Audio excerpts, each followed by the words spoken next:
السلام علیکم دوستو، آج ہم بات کرنے والے ہیں کہ قربانی کس پر واجب ہے۔ آئیے ویڈیو سٹارٹ کرتے ہیں بنا کسی دیری کے۔ کسی شخص پر قربانی اس وقت واجب ہوتی ہے جب اس میں 6 شرائط پائی جائیں۔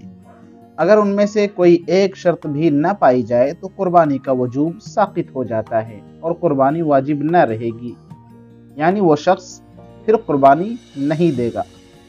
نمبر 1، عاقل ہونا۔ کسی پاگل، مجنون وغیرہ پر قربانی واجب نہیں ہے۔ نمبر 2، بالغ ہونا۔ نابالغ پر قربانی نہیں، خواہ مالدار ہی ہو۔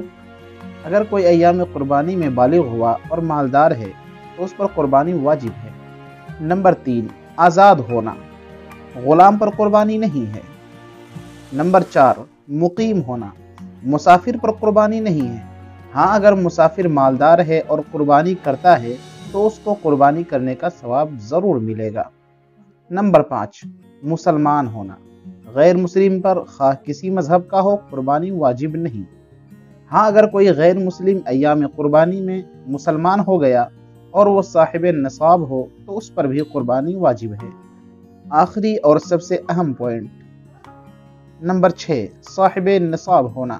لہذا فقیر پر قربانی واجب نہیں، لیکن اگر فقیر اپنی خوشی سے قربانی کرے تو اسے ثواب ضرور ملے گا۔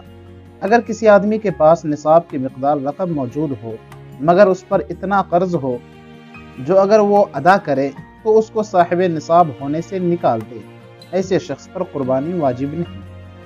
خلاصہ یہ ہے کہ ہر عاقل، بالغ، آزاد، مقیم، مسلمان اور صاحب نصاب پر قربانی واجب ہے۔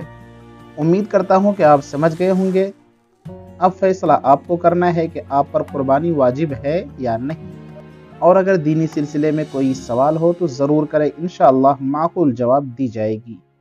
فقط السلام علیکم ورحمۃ اللہ وبرکاتہ۔